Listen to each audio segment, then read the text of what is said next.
To take a look at charities and people doing great things in the community. And today we're going to take a look at a charity that's just been named Australian Charity of the Year. It's called Friends with Dignity. And joining us this morning is Julia McKenna, who's the director of Friends with Dignity. Hi, Julia. Hi, Trevor. How are you? Good. Julia, firstly, tell us how Friends with Dignity started. We started about 3 years ago, September 2015. We saw a need currently at that time for assistance for victims of domestic violence. Once they left refuge, they were sort of given government housing or the likes, but they had nothing because they've left with nothing but the clothes on their back generally. So we sort of put a program together whereby we set up homes through donations from the community. It's such a simple idea, isn't it? And it's a matter of establishing or finding the need. Was that from people contacting other services, or how did you find that there was a need there?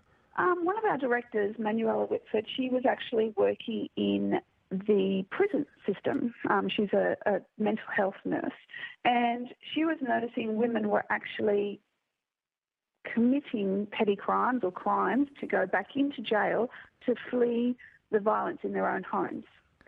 So with that, that's where we started the research, and then basically talking with the refugees, and that's really where the gap was. And it's something that just the general community who really want to be able to help but don't know how. So it's a really easy way for them to become involved, either by volunteering with us or actually just donating goods to go into these homes. Because, Julia, when people go into refuge, there are a few things. They're well supported, well looked after, and they also feel safe quite often within the refuge. So there's a couple of things happening when people leave the refuge situation. Is that, number one, they might feel a little bit insecure, as well as the idea that they also don't have very much. Correct. So it's sort of twofold.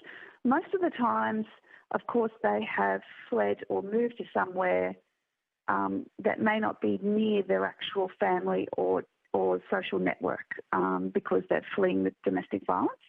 So in that regard, so it's quite hard to move into your own home in that way.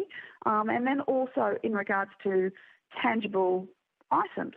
So, most are moving out and sleeping on the floor or sharing a block mattress with their child or those sort of things. So what we try and do is by putting what we call sanctuaries, sort of homes together, it sort of allows them to concentrate on dealing with the crucial things like the psychological issues and stuff, instead of thinking about the tangible things that they might be missing or their children are missing.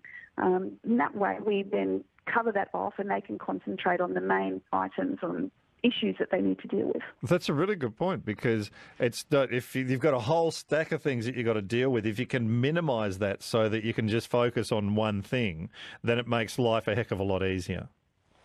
Oh, totally. Exactly.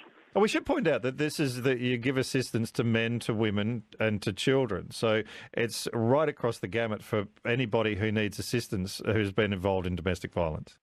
Yes, we do. Do not discriminate. So gender, sexual preference, cultural background, any of those, we do not discriminate because, it does affect everybody. There is no difference. When you say Friends with Dignity, is it that part of the important thing as well, is that when people are going through a tough time, you also don't want to, for want of a better word, have lack of dignity? Exactly. We're providing dignity, and what we do is actually totally confidential. So we actually never meet the families that receive any of our programs. It's all done via the social worker that refers it to us.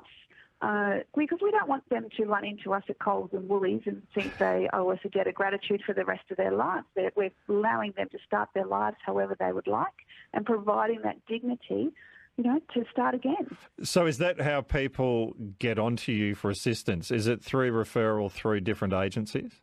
Correct. So our three main programs, being Sanctuaries, Urgent Requests and Little Friends, which is all about children, are all via referral. So it's either through support networks, be it refuges, government organisations, even child safety, any of those all refer to us, and even the police sometimes as well. So what's Little Friends? So Little Friends is all about normalising children's lives who have faced the trauma of domestic violence. So it could be as simple as new school uniforms, because as you can imagine, they've left home and they've gone to a refuge. So that's a new school they have to go to. So it's new school uniforms, backpack, lunchbox, drink bottle, those sort of things. Through to sometimes, financially, money is very tight. So we help with school camps, school resource fees and the like. And then we've also just set up a scholarship, about 18 months ago. So that's a biannual scholarship and that's the only program we run whereby the family, parent, carer, guardian, grandparent, whoever it happens to be, can apply directly to us for the child. And it's $500 per scholarship, but it can be either used for educational purposes or extracurricular. So we've had applications for, to go to school camp to Canberra, say, sort of thing. We've had I can think of a young girl who was probably 10. Music to her was a trigger. So when her parent was violent, she knew when the music was turned full ball, she would lock herself in the bathroom. So that was her trigger. But her mum then had, they'd fled and everything, but wanted to apply for violin lessons for her to learn that music was a beautiful, calming thing that That's people so should experience. Nice. Yeah, so we were able to give her a scholarship so she could have violin lessons. So it sort of covers the gamut. We've had young boys who've been chosen for representative football, which we've helped pay for, and that sort of thing. So it's giving those kids the opportunity and dignity as well for children, so that they feel the same as all the other kids at school. Exactly. It's being able to socialise with their peers, but also stand out for all the right reasons, like for their personality rather than what they don't have. Yeah. Hey, news is coming up. What are the different ways that people can help, Julia? Oh, you can name it. Volunteering with us is the most uplifting experience that anyone can experience, and you can give as little time or as much as you would like. So volunteering, and the more we have volunteers on the ground, the more work we can do nationally. And then also donating. So anything from, going through your Tupperware drawer, and I don't need as much Tupperware, in there because it won't shut anymore, through to going through your linen cupboard.